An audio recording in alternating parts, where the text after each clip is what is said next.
大家好，我是阿丽。香甜绵软的烤红薯是很多人爱吃的美食。如果家里面没有烤箱的话，那就只能蒸着吃了。但是蒸出来的红薯没有烤出来的那么香甜。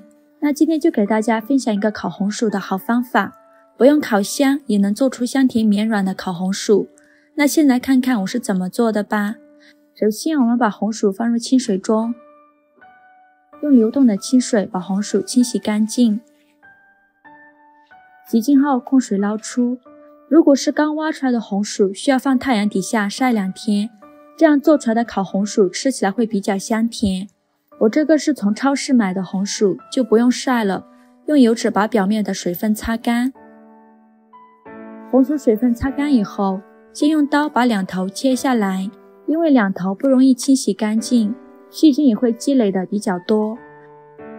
然后再取出3根牙签，在表面扎一些小孔，扎出孔以后，里面的水分在蒸的过程中会慢慢挥发出来。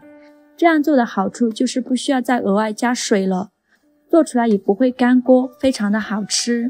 尽量多扎一些小孔，扎成这样就可以了。再把它放入电饭煲中，我这个锅太小了，只能放3个，不用加1滴水。然后盖上盖子，选择煲汤键，大概需要2个小时，这样长时间慢慢焖蒸，做出来的红薯比烤的还要好吃。跳至保温键就可以了。先不着急打开盖子，再给它焖5分钟。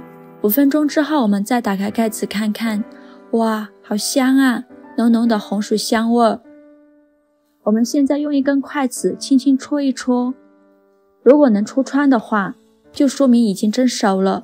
如果蒸的比较多，还没熟，可以重复再操作一次，然后把它取出来，看一下底部都是流油拉丝状的，装入盘中。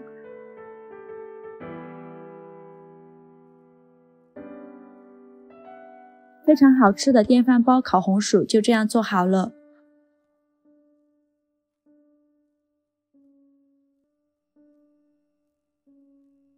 我们掰开一个看一下，这样烤出来的红薯是不是非常好吃，闻着也特别的香甜。